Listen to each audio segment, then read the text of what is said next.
तीन में सार वीतराग विज्ञानता, शिव स्वरूप शिव का नमः त्रियोग समारिके। तीनों योगों की सावधानी पूर्वक आत्मा के अंदर छिपे परमात्मा तत्व को, जो शिव स्वरूप है और वीतराग विज्ञानता का पर्याय है, उसको नमन करके आगे तृतीय ढाल के अंतिम श्लोक पर चलती हूँ, जहां सम्यक दर्शन की बात चल रही है। तो श्लोक नंबर है 17। मोक्ष महल की प्रथम सीढ़ी, या बिन ज्ञान चरित्रा, सम्यक तान लहे सो दर्शन, धारो भव्य पवित्रा। दौल समझ सुन चेत सयाने, काल वृथा मत खोवे, यह नर भव फिर मिलन कठिन है, जो सम्यक नहीं होवे। माने तृतीय ढाल का पूरा सार इस पद्य के माध्यम से बता दिया कि सम्यक दर्शन जिसके लिए कहा गया कि ये केवल देव गति को दिलवाने वाला है, इसको प्राप्त करने के बाद कोई भवनत्रिक में जाएगा, भवनवासी व्यंतर ज्योतिषी देवों में नहीं जन्म लेगा और स्थावर जीवों में नहीं जन्म लेगा, विकलत्रय में जन्म नहीं लेगा, 2 इंद्री 4 इंद्री 3 इंद्री 4 इंद्री प्राणी में नहीं जन्म लेगा। और यदि कभी नरक में जन्म लेना पड़ा, उसको जिसने पहले नरक की आयु बांध ली और फिर उसको सम्यक दर्शन हुआ, तो प्रथम नरक तक जा सकते हैं। जैसे राजा श्रेणी आज प्रथम नरक में मध्यम आयु को भोग रहे हैं, 84,000 वर्ष की। तो ऐसे सम्यक दर्शन से युक्त मानव की बात करते हैं कि दौलत राम जी अपने को संबोधित करते हुए कहते हैं, हे दौलत, समझो कि ये मोक्ष महल की प्रथम सीढ़ी है। बहुत सारी सीढ़ियां हैं और उस महल पर पहुंचना है जिसका नाम है मोक्ष का महल, जिसका नाम है सिद्धि महल, जिसका नाम है निर्वाण धाम। उसकी प्रथम सीढ़ी है, या बिन ज्ञान चरित्रा सम्यकता न लहे। इसके बिना ज्ञान और चारित्र सम्यक पने को प्राप्त नहीं होते। यानी जितना ज्ञान है वह सम्यक ज्ञान बन जाएगा सम्यक दर्शन होने के बाद, जितना भी चारित्र है वह सम्यक चारित्र बन जाएगा। और अगर सम्यक दर्शन नहीं है तो सारा का सारा सब मिथ्या दर्शन, मिथ्या ज्ञान और मिथ्या चारित्र के रूप में संसार का ही कारण रहेगा। इसलिए अंत में सार समझ लो, इसलिए आप सब धारो भव्य पवित्रा, हे भव्यात्मन, इस पवित्र सम्यक दर्शन को धारण करो। कुछ भी नहीं खर्च करना है, कोई आपको बाजार नहीं जाना है, कोई द्रव्य नहीं खर्च करना है, बस केवल अपनी श्रद्धा को समीचीन बनाना है कि जो कुछ भगवान ने कहा है वही सच्चा है। सच्चे देव साथ गुरु पर श्रद्धान करना ही सम्यक दर्शन है। इसलिए हे दौलत, समझ सुन चेत सयाने, सयाने माने होशियार, चतुर, कुशल, विद्वान। असली विद्वत्ता तेरी इसी में है कि हे चेतन, हे दौलत, अपनी आत्मा के माध्यम से, अपने को संबोधन देने के माध्यम से सारे जग के भव्य प्राणियों को संबोधन दे रहे हैं। काल वृथा मत खो, ये समय बेकार में मत खो, बेकार मत जाने दो, क्योंकि कतेयम ना गमिष्यति, जो चला गया काल वो वापस नहीं आएगा। और जब जागो तब सवेरा। आज यदि आपको सम्यक दर्शन हो गया तो समझो पिछला भूल जाओ, आज से हम सम्यक दृष्टि बन गए, बस हमारा मोक्ष मार्ग प्रशस्त हो गया। क्योंकि कहते हैं ये नरभव फिर मिलन कठिन है, जो सम्यक नहीं हुए। ये बात मान, ये मनुष्य भाव फिर मिलना बहुत कठिन है। जैसे किसी समुद्र के अंदर कोई रत्न गिर जाए तो उसके अंदर कितना ढूंढते रहो, ढूंढते रहो, ढूंढते रहो, मिलना बहुत कठिन है। और किसी को मिल जाए तो समझो कि उससे ज्यादा सौभाग्यशाली कोई नहीं। तो ऐसे सौभाग्य की क्षणों को हमने पाया है। समुद्र में खोए रत्न के समान संसार समुद्र में खोए हुए सम्यक दर्शन को अब हमने प्राप्त किया है।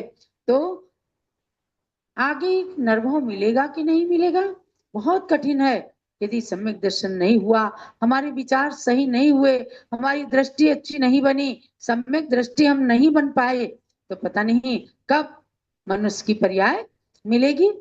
इसलिए आप इस ढाल का, और बल्कि इसी ढाल का नहीं, पूरे छह ढाला के सार को इस पंक्ति के माध्यम से बता दिया कि सम्यक दर्शन ज्ञान चारित्राणि मोक्ष मार्गा। सम्यक दर्शन पहले इसीलिए रखा गया कि आपका दर्शन सम्यक होगा तो ज्ञान और चारित्र अपने आप सम्यक बन जाएंगे, और तब आप मोक्ष मार्ग में लग जाएंगे। मोक्ष मार्ग एक ही है, लेकिन तीन चीजों की एकता करने से वो मोक्ष मार्ग हमारे लिए सरल हो जाएगा। इसलिए दुर्लभ मनुष्य पर्याय के अंदर हम सम्यक दर्शन को प्राप्त करने के लिए अब तैयार हो जाएं। प्राप्त कर लिया है, समझो इतना इतना सुना है तो सभी ने प्राप्त कर लिया है। सबको विश्वास है ना कि हम सम्यक दृष्टि हैं? विश्वास है तो आप अपने अपने स्थानों से ही अपने हैंड रेज कर दें, हाथ उठाएं कि हम सम्यक दृष्टि हैं। अपने ऊपर कोई शंका ना करें कि पता नहीं हम सम्यक दृष्टि हैं कि नहीं। भाई इतना थर्मामीटर आपको दे दिया गया कि सच्चे देव साथ गुरु पर श्रद्धान करना सम्यक दर्शन है। तो आप सबने हैंड रेज कर दिया, देखो क्या हम सम्यक दृष्टि हैं, आपने बता दिया। तो आप अपना समय व्यतीत फालतू में व्यतीत नहीं करना है, अपने सम्यक दर्शन को आगे के लिए एकदम दृढ़ रखना है। तो अब इस ढाल का समापन, और अगली ढाल हम 2 या 3 तारीख से 3 तारीख से शुरू करेंगे, क्योंकि 1 तारीख को आपकी परीक्षा होगी, 2 जून को आपका रिजल्ट आएगा, फिर 3 जून से हम आगे की क्लास शुरू करेंगे। जिन शासन की श्रद्धानी मैं जिन वर वाणी बोल रही हूँ, गुरुओं की वाणी में केवल शब्दों का रस घोल रही हूँ। जिन गुरुओं की वाणी में केवल शब्दों का रस घोल रही हूँ। निजवाणी टूटी फूटी है, निजवाणी टूटी फूटी है, कैसे बोलूं तोल रही हूँ। जिनवाणी की प्रतिकृति माँ ज्ञानमती को टटोल रही हूँ। और 56 साल से टटोल रही हूँ मैं, और तभी रत्नत्रय को प्राप्त किया है। तो जिनवाणी की प्रतिकृति माँ ज्ञानमती को टटोल रही हूँ। इनने बताया रत्नत्रय से आत्म प्रभावना सतत करो। दान तपो दिन पूजन द्वारा जिन शासन को नमन करो। सम्यक दर्शन का प्रभावना अंग शास्त्रों में बतलाया। हमने आपको सारे अंग बता दिए हैं। अंत में सम्यक दृष्टि जो होगा, पग पग पर जिनेंद्र भगवान के वचनों के माध्यम से वो जिन शासन की, जिन धर्म की, जिन गुरुओं की प्रभावना ही करना चाहेगा। सम्यक दर्शन का प्रभावना अंग शास्त्रों में बतलाया। वज्र कुमार मुनि ने सर्वांगीण इसे था अपनाया। कहानी सुनी है कि जब पौधों का रथ निकलने लगा और रानी परेशान हो गई, तब एकदम आसन कंपायमान हो गया। किसका? मथुरा नगरी के अंदर उर्मिला रानी ने अष्टानिका में रथ की तैयारी की, लेकिन दूसरी रानी ने उसे रोक दिया कि पहले मेरा रथ निकलेगा। राजा का उस पर बहुत प्रेम था। तब रानी उर्मिला उपवास करके और वज्र कुमार मुनि से कहती है कुछ तो चमत्कार करो मुनिवर। तब मुनि ने विद्याधर को बुलाया, और उस विद्याधर ने जिन धर्म की प्रभावना करके जिनेंद्र भगवान का रथ धरती पर ही नहीं आकाश में भी घुमाया और चारों तरफ जैन धर्म की जय जयकार होने लगी थी। तो वज्र कुमार मुनि ने सर्वांगीण रूप से वात्सल्य भाव भी दर्शाया था, स्थितिकरण भी बताया था और प्रभावना तो करके जिन धर्म के रथ को निकाला था। प्रथमाचार्य शांति सागर ने भी प्रभावना बहुत किया, कुंथल गिरि में मुनि द्वय की प्रतिमाएं स्थापित सुखद किया। वहां देशभूषण और कुलभूषण मुनिराज की प्रतिमाएं विराजमान हैं, उनको आचार्य शांति सागर महाराज ने स्थापित किया। बाहुबली भगवान की कुंभोज के अंदर स्थापित किया। दही गांव के अंदर 20 तीर्थंकर भगवान की प्रतिमा और सठखंडागम ग्रंथ को जो दीमक के पेट में जा रहे थे, ऐसे सठखंडागम के ग्रंथ यदि सामने आए हैं तो आचार्य शांति सागर महाराज का उपकार हमें मानना पड़ेगा। बहुत बड़ी प्रभावना उन्होंने किया कि ये सठखंडागम ग्रंथ हमारे सामने आ जाएं। विद्वानों को लगाया, 10 साल लगे और विद्वानों ने कन्नड़ से उसको पहले संस्कृत और हिंदी लिपि में लिखा, प्राकृत में लिखा, उसके बाद उनका अनुवाद किया। आज वो 16 के 16 ग्रंथ अपने सामने हैं और ज्ञानमती माता ने इस युग के अंदर उन सठखंडागम ग्रंथों के 6841 सूत्रों पर 3200 पेज की संस्कृत टीका लिखी है, जिसका नाम है सिद्धांत चिंतामणि टीका। ये वीरसेन आचार्य के बाद 1200 साल की बाद आज ये टीका पुनः प्रारंभ की है, माता ने लिखा है।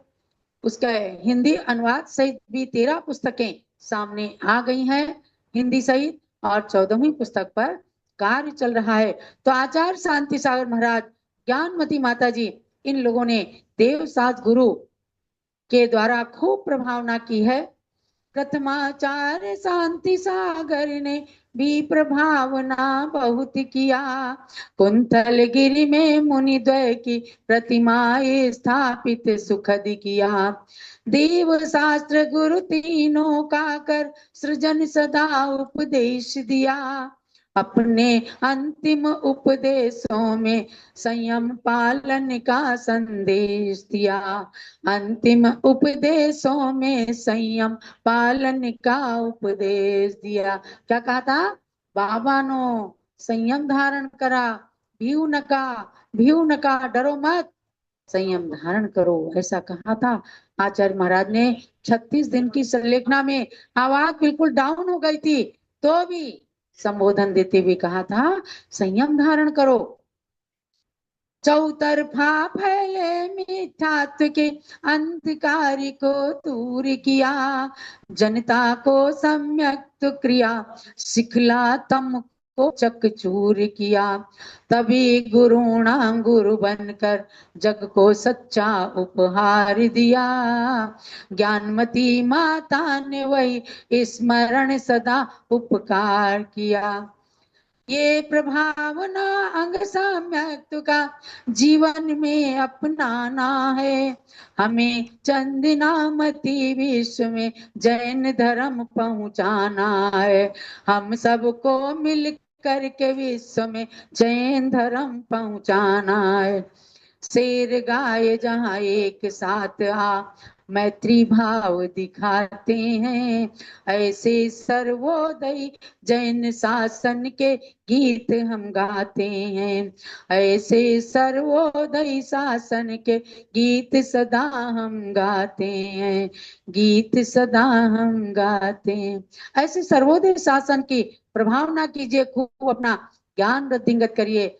सभी जिज्ञासु भाई बहनों के लिए बहुत बहुत मंगल आशीर्वाद है। तैयारी करें, कल शुद्ध पंचमी की कथा सुने और उस शुद्ध की आराधना करते हुए 1 तारीख को परीक्षा दें, सब उत्तीर्ण हो, सबके लिए मंगल आशीर्वाद। जाओ।